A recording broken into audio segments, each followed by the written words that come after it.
here for your Sydney Swans.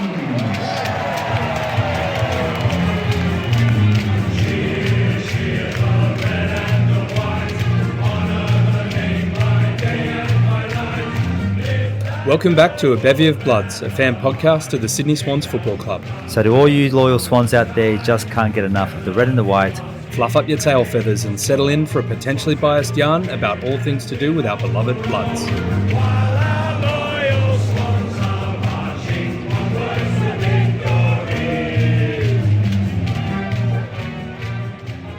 G'day there, Cygnets and Swanlings. Welcome back to A Bevy of Bloods. You are joined, as always, from this week, just the one boy from Sydney. I am Chris from A Bevy, and this week we have a very couple special guests. We have ourselves another Sydney Swans podcast, aptly named Rookie in Red and White, which we'll get into the reason of the name in just a second. But for now, let me introduce you to the two self-proclaimed obsessed Swans fan Steve and Swans princess Odette. Steve and Odette, welcome to the Bevy. Hey Chris, thank you for having us. Thanks for having us. Yeah, really privileged to be here. It's been listening for a long time, so yeah, really excited to be on. And thanks for having us. And I've heard a lot about this podcast from Stephen. Look, it's great to have you both on. Now, and I did say that the Rookie in Red and White is your podcast, available everywhere. Mm-hmm. We were just talking off air quickly about like how there's not quite enough content out there for Swans fans. So to have another one out there in the marketplace is brilliant. You put an amazing spin on yours. So, Steve, I might pass it over to you. Sure. We'll get into building up what it is all about now. But you are the self-proclaimed obsessed Swans fan. Yeah. How did that be? How did that come together? Yeah. So, look, I think I've got the very classic Melbourne Swans story. Like, you know, that most fans of Melbourne probably have a similar experience. My dad grew up in South Melbourne, so sort of mid 60s, early 70s. Like, grew up watching the Swans, going to Lakeside every weekend. So I was indoctrinated from birth, basically. In fact, I think my dad put out like a when I was born, like one of those announcements in the paper. It said, "Look out, Plugger, Swans next key forward on the way." But so that didn't come to fruition, but my obsession did. So yeah, whole life I've just been obsessed with the Swans. Like, been a member that whole time as well, thanks to Dad as well. So I think we only get 5 or 6 games down here in Melbourne a year, and I probably would have missed. I could probably count on one hand the amount of games I've missed. So it's just always been part of it for me. So yeah. Big. Okay, and Odette, over to you. How is the Stockholm syndrome going? So how did this all come together? You are, of course, the Swans princess. What is the story behind your journey to becoming a Swans fan?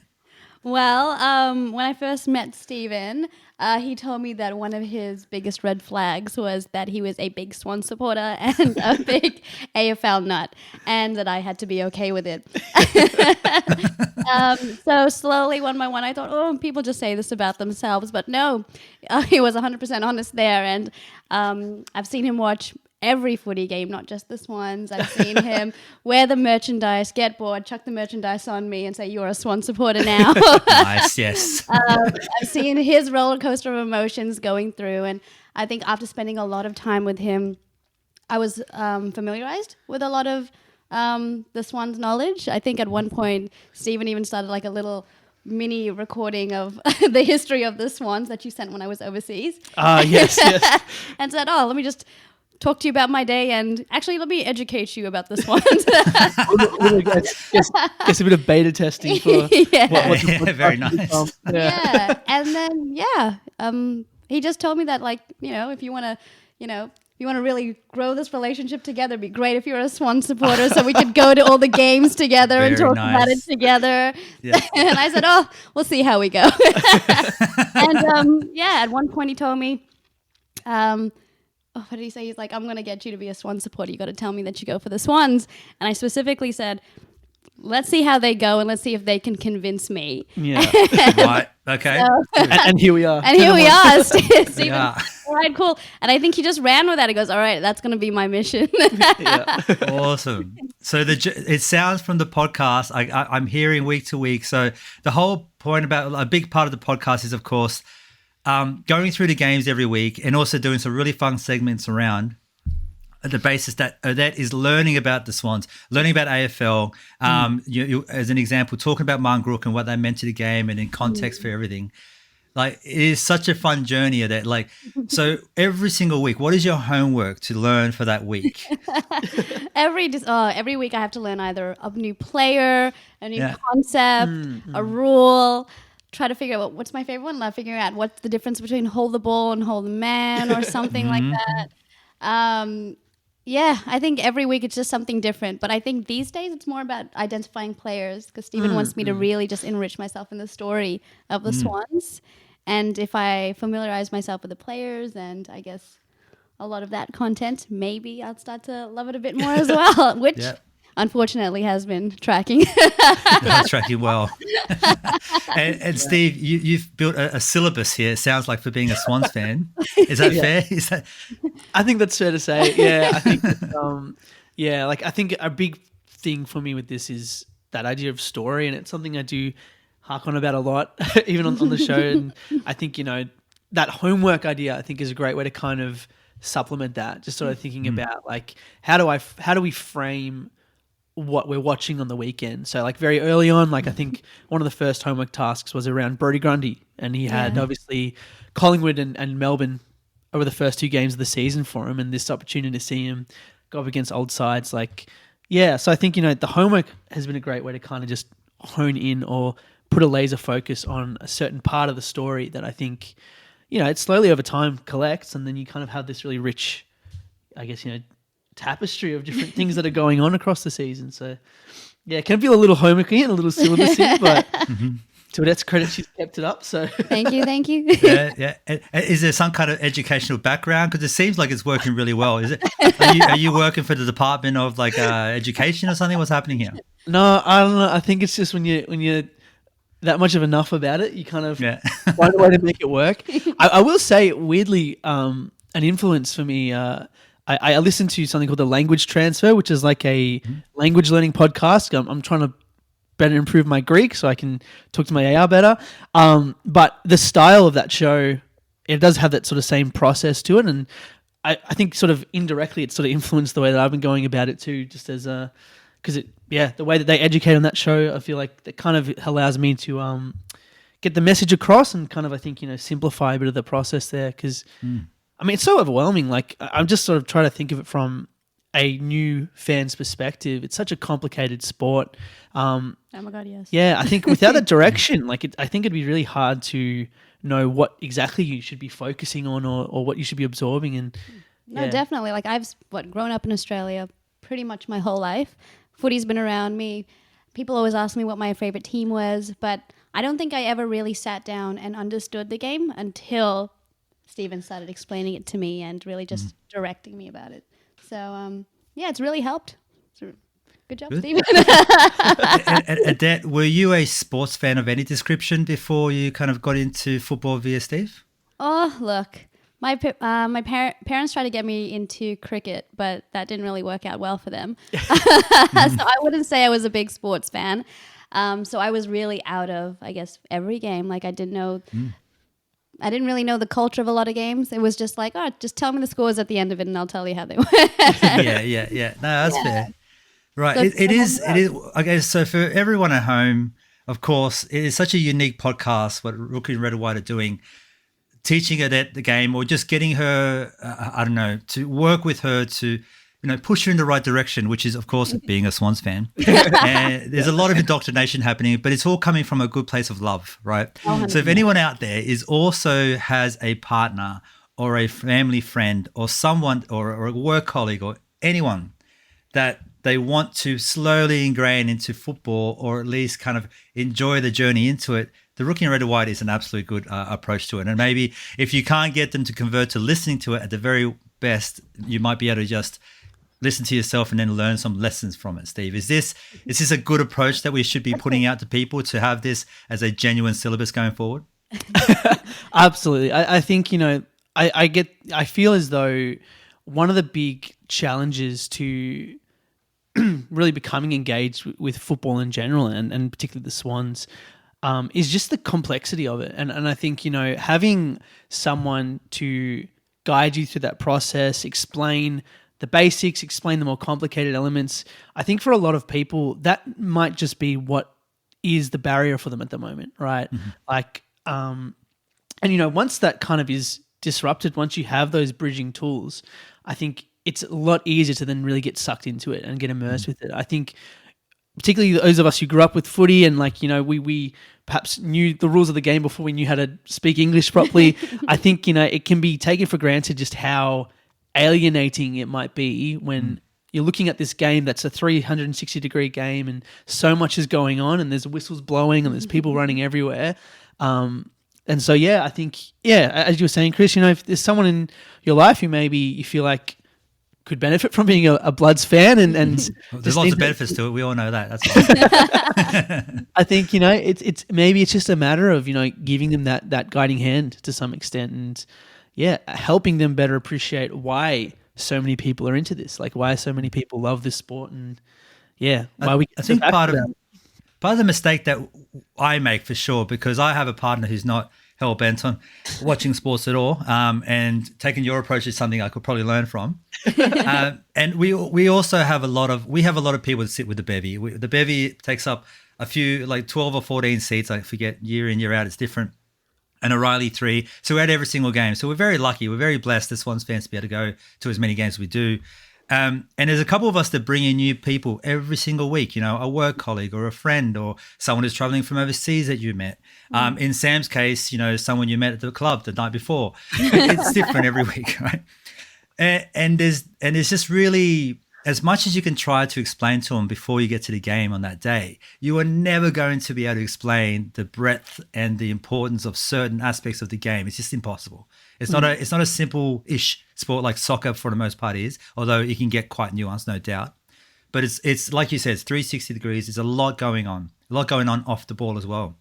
So, you do need some patience, and maybe doing a long-term 1 year, whole season process to bring them up to speed is probably the only way to go about it. Because if you grow up with it, you grow up with it. If you don't grow up with it, you are in a deep, deep well, and you are not getting out unless someone helps you. Is that fair? I don't know.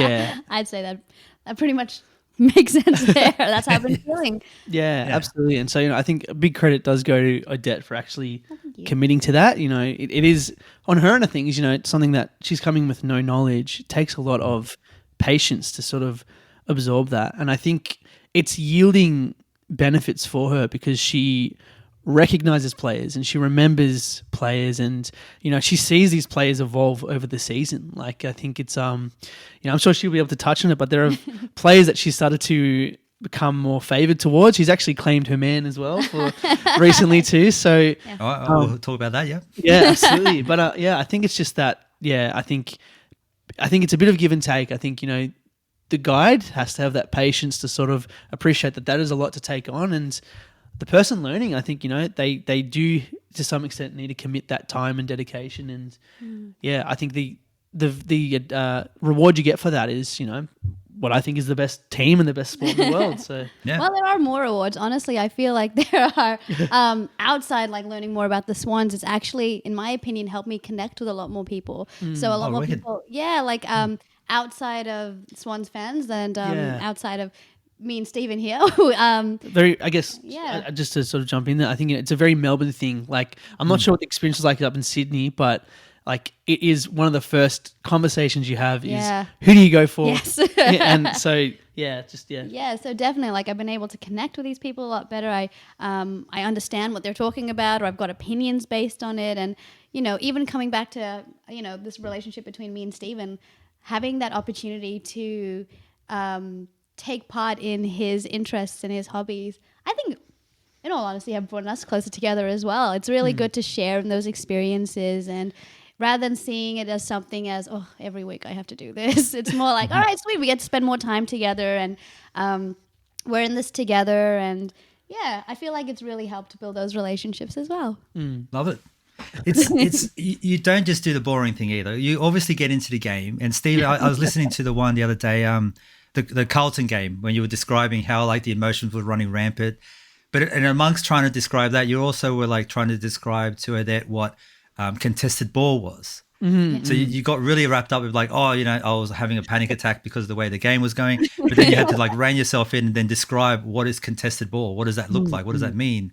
Amongst Warner being a good player, so it can get quite complex. Yeah, and you were describing Pendlebury, and that's like, that name sounds familiar. So you don't realize how quickly you can switch between things that and ideas and names and concepts in football that other people who don't necessarily live and breathe it like we do might just get lost in it, and you got to like take a step back and go, oh no, this is what I meant by that. Yeah, absolutely. Yeah. But you have a lot of fun with doing it. I have to put it to you. There's Odette's moments or thoughts. Sorry, Odette's thoughts. Yeah. Odette, can you describe what that is? Because I absolutely love that part of that segment. Who you'd like me to decorate on? Well, Odette's observations, honestly, I don't even know how it first started. I just had all these comments every time we watched the game. I had no knowledge or understanding of how this was played, who these people were. I had my own thoughts and opinions on appearances and gameplay and maybe what I would change. And I just found that Stephen was like laughing at a lot of it. I just find it really interesting. Yeah, the reality was they were hilarious. And like some of them I think were just like naturally funny comments. Some of them are funny because if you know more about football, it's just a very funny thing that sort of comes up. Sometimes she'll like make an observation about something that like without having the background information, it's funny that she still comes to the same conclusion. Like she thought like Darcy Moore was quite a good guy, like even though she had never seen him before. And, That's so interesting. Yeah. Sort of made that conclusion about Papley being maybe a bit more of a cheeky guy as well. It's like it's funny how like without even having the history, she still sort of lands on those points. And I think it kind of allows me to then see, all right, what does it look like from someone with a blank slate? Like, what do they take on board when they're watching this? Because obviously we as fans come in with so much context and, preconceived ideas about the players and the sport. So, yeah, those observations have been a highlight, especially when we're at the ground, like when she's in and amongst the crowd and stuff. It's something to behold for sure. I love it. And there is a segment for Hottest Player Award. Is that about right? That was actually brought up by, I think, my sister. She thought it was hilarious. She goes like, do you even like notice the hottest players? And I'm just like, oh, yeah, I guess we all do. She goes like, that'd be great. I'm like, you know what? I don't know. And then I pitched it to Steve and he's like, I love it. I love it. It's basically what my partner would do as well. Yeah. Well, yeah. And I think that was something that I am always really mindful to do is when Odette has concepts or ideas or ways that she wants to engage with the sport, that we really try to nurture that, because I think, again, like she's going to come in with a completely unique perspective to that and what it is that draws someone in or the like little games within that kind of help drive that. I think that's fantastic. So yeah, I've been joining along the best I can. Like I have to admit, I kind of default to just who's been playing well that game. But he's terrible at hottest player. He's so bad at objectifying, which is great, I guess, but geez. Look, I just think Rampy should win straight away and just leave it at that. Anyone who's got a mow and has a red robe like that sitting at home, you got to give him some credit. They swing. Exactly. I love it. Look, I got a couple more questions, I guess, to ask of you. Your favorite player that's on the team now. You can go. Either one of you go for it. All right, I guess I'll go first, give you the chance to follow through. That's such a great question. I think like it's going to be pretty basic, but like I have been really consistently going through the golden trio of like Heaney, Warner, and Goulden, and I think Heaney is probably the one that stands out to me because I have been a big fan of his since he first joined the club. I think he's always been someone that has had just such a high ceiling and high potential, and we always sort of see it in spurts across those seasons. And there's always been discussions, should he come into the midfield, and whether or not it's the fact he's now in the midfield or if he's finally had his first proper pre-season. But he's just been unreal this year, and been a big fan of him for a good 8-9 years now. So I have to say that he's probably my man. I'm a big fan of him. Yeah, but as I said before, Warner and Goulden are also absolute jets, and I feel like Warner's really chasing Heaney for you at the moment. Yeah, I do have a theory that I have a little, and I don't want to jinx it, but I reckon we could potentially see the first ever duo Brownlow medalists on the same team, because these two are these two are back and back. I reckon they're 2ing and 3ing each week. So yeah. But you have a gem of a favorite You player. love mine. Oh, it was such a great call. Like, yeah, but go ahead. Oh, you like to hear mine? I think my favorite player has got to be Rowbottom. Love it. I think from the first time Stephen even mentioned him as Paddle Bum is the nickname he gave him. Yeah, I think I've just had my eye on Rowbottom for a while, just noticing that he's always on screen and he tries really hard. Like, he puts a lot of effort into the game. And I feel like there's fairness in how he plays, and kindness in how he plays. And I think that's something that he's consistently done game after game. So yeah, there's just something about Rowbottom. There's just something kind. There's something fair. I think it's the same words I'm using all over again, but that's how I feel. Like, he just seems like someone who puts in so much effort and tries so hard and puts himself in positions where I don't even think there's a lot of what are they called? Judges, not judges. What are they called? The umpires? No. Yeah. Umpires, where they don't even like question whether he's done the right thing or the wrong thing. Like, he knows the gameplay, he knows what he needs to do, and if he has the opportunity, even if he doesn't, I feel like he's like far away. He just puts himself into the gameplay, and he does the best for his team, not just the best for himself.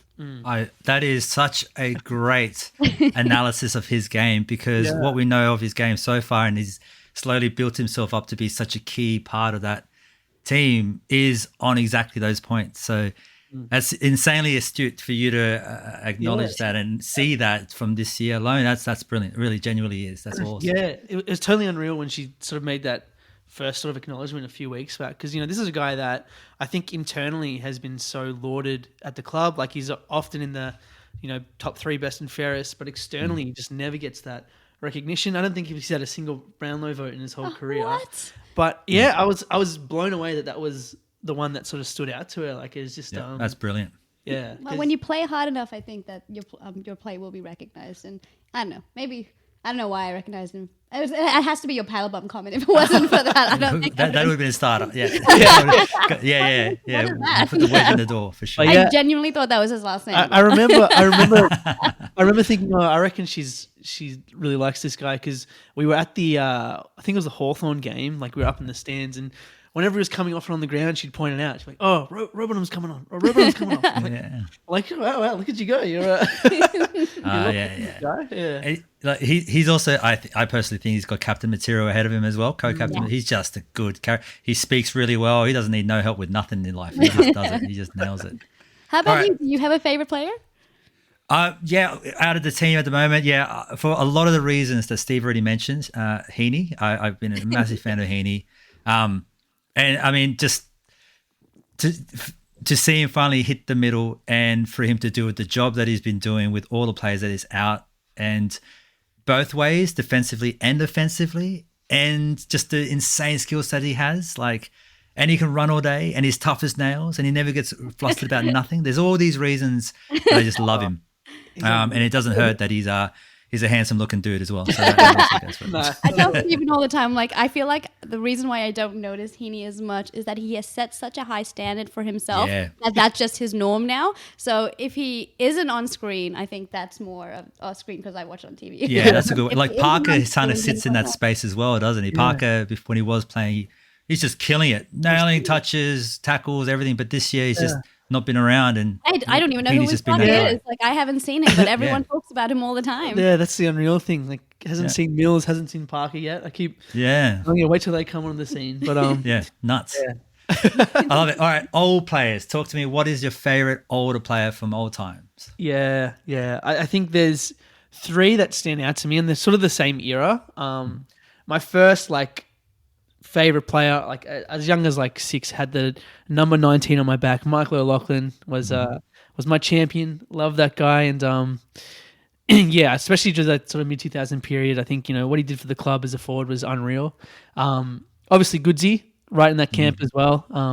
Big fan of Goodsy on and off the field. Just the stuff he's done, massive, and of course arguably one of the greatest to ever do it.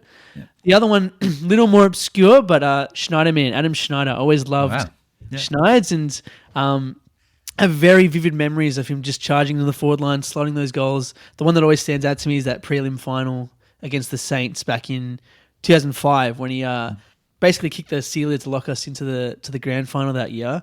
So I remember being younger and quite bummed when he went across to the Saints, but I've always had a spot for him. A soft spot for it. Yeah. I don't know if it was just because I was young and Schneiderman, if that kind of was what resonated with me, but those would be the three for me that I think have always stood above in terms of when I'm looking back, and yeah. And Adette, should we be asking you, or is there still time to come to learn about the history? I feel like I still have to learn a lot more about the history of the Swans. Previous, I feel like what you keep talking about, Buddy Franklin. Yes, Buddy. Yeah. Buddy Franklin. Yeah. So Stephen has all these figurines of Buddy Franklin around his room. I've got those. Yeah. Adette was with me when we were out having like lunch somewhere when Franklin announced his retirement, and I was like, oh no, and like she just didn't understand the context. No, I'm like, not. you don't get how massive this guy has been for the club and for football. I think slowly it's going to start to make more sense over time. But I do have quite a bit of Buddy memorabilia in my room. That's true. Like a few of the bobbleheads and whatnot. We saw him. Was it him that we saw walking around the ground? At the So he did that. Actually, the Hawks game there. Yeah, that's right. I'm not sure if it was covered too much, but it was an interesting one. He kind of just, I think it was Hawks' home game, and they were sort of setting him up for that. But yeah, it would have been nice to see him go around the Swan side too. But I think the Hawks were getting a little possessive. They wanted to They're feeling pretty bad about what happened. I think. That would be my only contender. That's that's a good one. It's a pretty good one. It's a very good one. Yeah. That's awesome. And okay, let me just ask you probably one more question if you don't mind. Sure. For both of you, and you can answer separately or you can answer together. It's up to you. What does the rest of the year look like for the Sydney Swans? Why don't you go first? Me first. Yeah. All right. Look, I go based on trends, and I only have this year's statistics. So, I think that the Swans are going to do really well. I think they're going to position themselves at worst in the top 4. And I think there's a high chance that they could actually win the flag this year. Flag? Yes, win the flag this year. So I think that would be my prediction for the Swans with the limited amount of knowledge that I have. That's fair. Yeah, absolutely. I think that's the funny thing is Odette's sample is like probably the greatest record we've ever we've had for like 70 odd years. So I told you I'm a good luck charm. Yeah. Gee. You're doing well. Thank you. I'm a big fan of, I think, that conventional wisdom that you can't win a premiership in the first half of the season, but you can definitely lose it. And so I think the position we've set ourselves up in is unreal. Like I think it's it puts us in the driver's seat, and it probably does mean that barring any dramatic drop off in form, you would expect that we get that home final as a starting point. I think a very tough prospect to beat at the SCG in the final series, and so I would assume that puts us in a pretty good position. I think it is really giving off the impression of it's ours to lose this year, and I think there have been seasons where that has happened, right, where we've gotten all the way and perhaps been disappointing on the final day. So I always want to keep the lid on. But I think that, we're seeing something really, really special this year in a lot of ways that almost has to be its own thing to celebrate, right? Like I've never seen us with this kind of record before.